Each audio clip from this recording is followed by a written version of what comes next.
He has devoted his life to jarred vegetables after an unfortunate incident involving a tub of olives.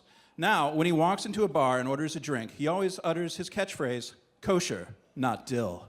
If you haven't noticed already, his lips are always puckered, and his personality is, well, a little sour. Please welcome Thomas the Pickle Colentes.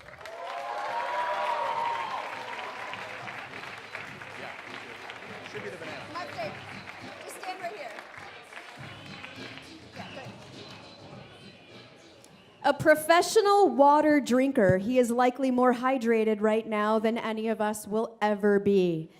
As a result, he pretty much has a full bladder and is excruciatingly uncomfortable right now. We would like to remind him of beautiful, trickling fountains and the gloriousness that is sitting in a warm bath. Put your hands together for Dylan, I can hold it, Boyle.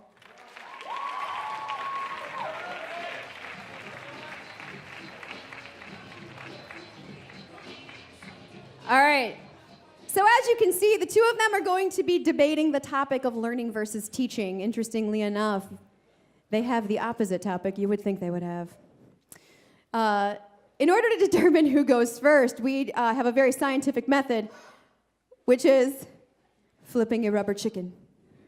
So if the two of you could maybe spread apart a little bit, yep, Dr. K over here, please cover your heads. Mr. Schmidt is not good at this. And Mr. Schmidt, if you could hurl the chicken into the air, whoever the head of the chicken points to goes first. Dr. K is our first contestant. You can go, do you want to hold the mic? Do you want to stand here? Okay. Dr. K is going to hold the mic. Shane, that has your 6 minutes on the screen. Nice. If at any time our contestants go over 6 minutes, as soon as they hit the 6 minute mark, they are cut off, they are pulled off the stage, they are booed and heckled. No, I'm just kidding, they're not booed and heckled. But It's okay. I've been booed and heckled. And people know me, they know I'm very short-winded, so 6 minutes, no problem. Here we go, you ready? Yeah. All right, my friends. As a little boy, I vividly remember being fascinated with superheroes like Iron Man and Batman and the Incredible Hulk. And I wished I had a superpower, for if I did, I would use it like Superman to protect the weak and bring peace to the world. But now, as an adult, I realize I was wishing for something I already had. I might not be a superhero, but I, like all of you, have a superpower. And I'm going to spend the next few minutes convincing you that this superpower is learning. Learning is the ultimate force of nature. It is a power that exceeds all others, and it positions us as humans as the most powerful life form in the universe. Learning is such a powerful force, it provides us the superpower to have dominance over every life form. Over the course of 3.5 billion years, all life we know has continually engaged in an arms race with every other organism. Each species emerges from its own mad scientist laboratory of genetic research and development to test out different traits, hoping that it will possess the certain genetic structure which will give it an advantage over all others and enable it to establish dominance for itself and its progeny. All kinds of ideas have been developed, many like dinosaur size or the saber-toothed tiger fangs and the mastodon's warm wool worked for a time. However, one maxim of nature is nothing lasts.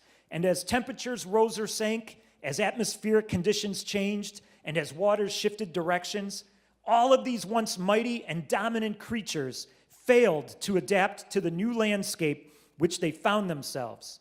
Their failure to learn a new way to survive led to their demise and extinction. Now, humans have long understood our ability to learn makes us all-powerful. We even named ourselves after this trait. Look around you at all of the powerful Homo sapiens, a name which literally means wise man. Despite our lacking claws, fangs, wings, venom, gills, or extraordinary strength, our ability to learn makes us the baddest of the bad, the toughest of the tough, and we stand at the very top of the tree of life. The ability to learn makes us so powerful that we might even be emboldened enough to believe the universe intentionally created us, just so it had someone to learn about and marvel at its magnificence. As Carl Sagan stated, humans are the stuff of the universe, examining or learning about itself. So while learning is the most powerful force in the universe, possessing it doesn't make us superhuman. It really just makes us human. To be human is to learn. This was understood by Descartes, who said, "I think, therefore I am." Learning is our most telltale human trait. It's so embedded in our DNA, no one ever needs to tell a little baby to learn. Babies literally begin the process of learning from the moment of birth. And like the infant baby immediately learning to make sense of the world, human civilization has learned to navigate its world as well. In our species' infancy, we roam the earth as vulnerable, insecure bands of hunter and gatherers. And yet, like a fragile infant newborn developing into a confident adolescent, our human ancestors have learned to move from societies of farmers to incredibly complex civilizations of economic diversity, social stratification, and technological innovation. Just as the individual child learns and grows, humanity itself has learned and grown.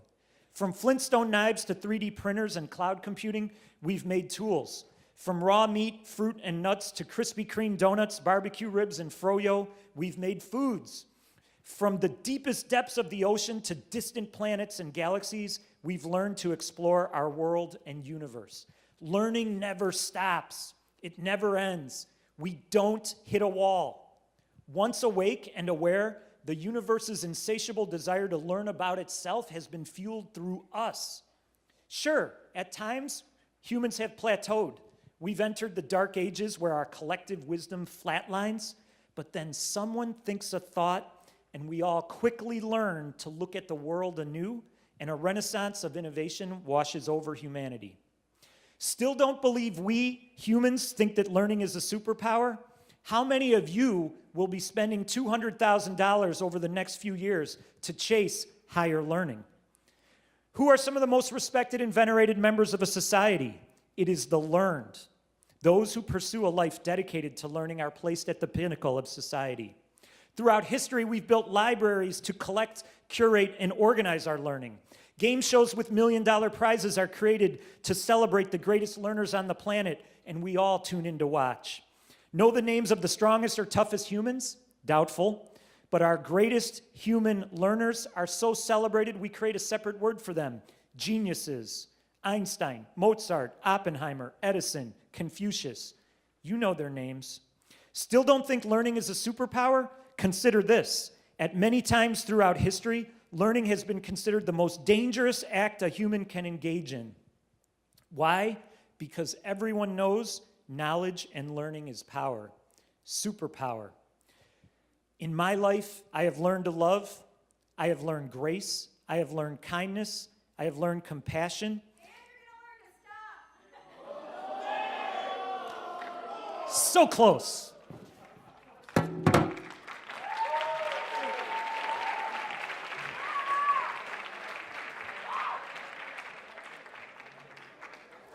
It pains me to do that. A little bit. Just a little bit. All right. Dylan Boyle is going to now debate the topic of teaching.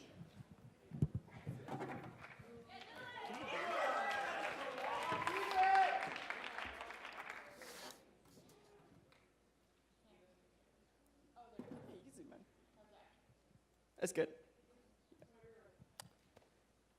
Go. I would like to start by pointing out that this shirt is from last year's Writers' Week. You see, I'm a veteran of this stage.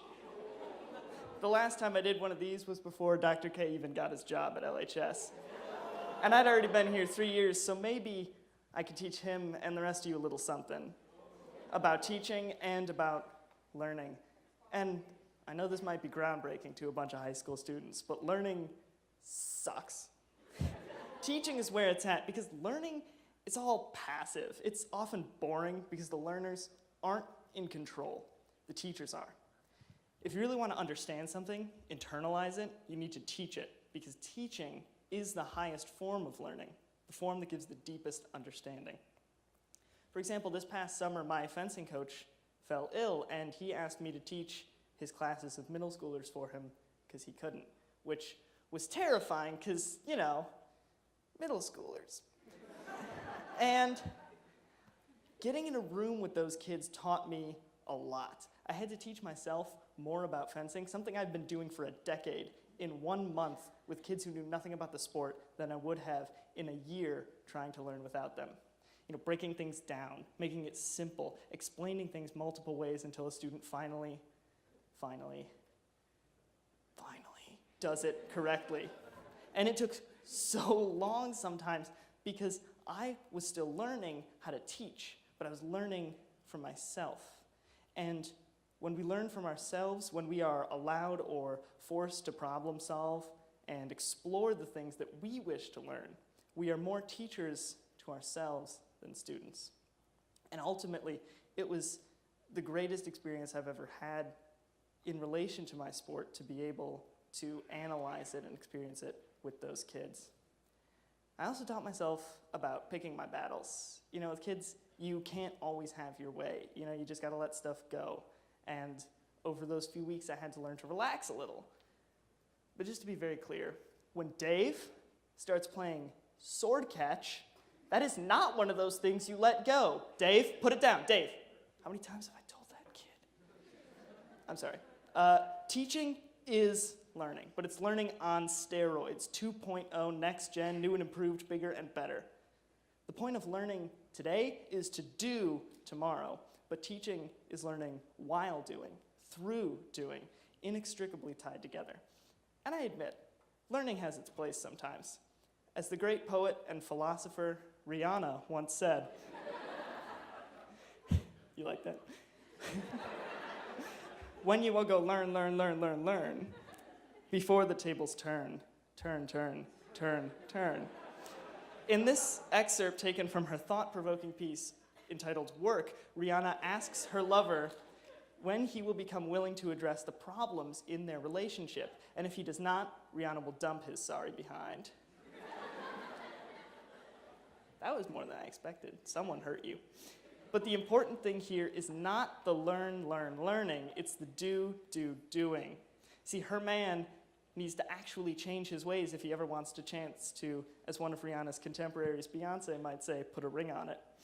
He has to internalize the message and make it a part of who he is. There's no point in learning if you don't do something with it. How many of you guys have complained that you're never going to need to learn how to find the integral with respect to time in your adult lives? How many of you have joked about how instead of learning how to do taxes or take out a car loan or build healthy relationships, in school, we instead learn that the mitochondria is the powerhouse of the cell? So learning can be important, but only to the extent that something is done with it. Some would argue that knowledge for knowledge's sake might be worth something, but this just doesn't hold up to scrutiny. We learn things without thinking of direct applications, not because they are inherently valuable, but because we never know where innovation may come from, and it often hides in unexpected places. We solve problems in the abstract because it exercises our minds in preparation for real-world challenges. But teaching is valuable in and of itself. Good teachers train their students not to memorize whatever is written on the board, but to be inquisitive, to problem solve. In essence, they teach their students how to teach themselves, how to overcome challenges, to become both teacher and student to the self simultaneously. Teaching, when done correctly, allows us to give others the chance to do things with that knowledge as well, to take control of their own learning. And however much I've learned in the classroom, the things that I've taught myself on my own have had a far greater impact on me. So you have a choice. Do you want to become a teacher, to hijack your own brain plane to Knowledge Island? To create innovators and miracle makers out of kids who are currently eating glue in their first grade classrooms? Or do you want to learn what the powerhouse of the cell is, day in and day out, never questioning why, until that sweet eighth period bell rings one last time, and you can finally be done learning? The choice is yours.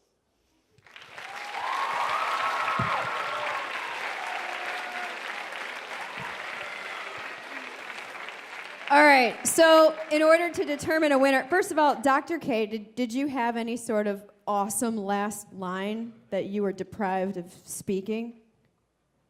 Yeah, but it's gone. He's not bitter. Not bitter at all. And Dylan has learned so well. It's amazing. The demonstration of learning that we just saw was phenomenal. All right, if the two of you can come out in the middle of the stage, please. What we are going to do now is you are going to determine the winner of this Right Club bout through your applause. Mr. Schmidt is going to be a human sound meter, and we're going to determine who the winner of our bout is here. So, if you think the winner of this bout is Dr. K, who argued in favor of learning, please applaud. Make some noise.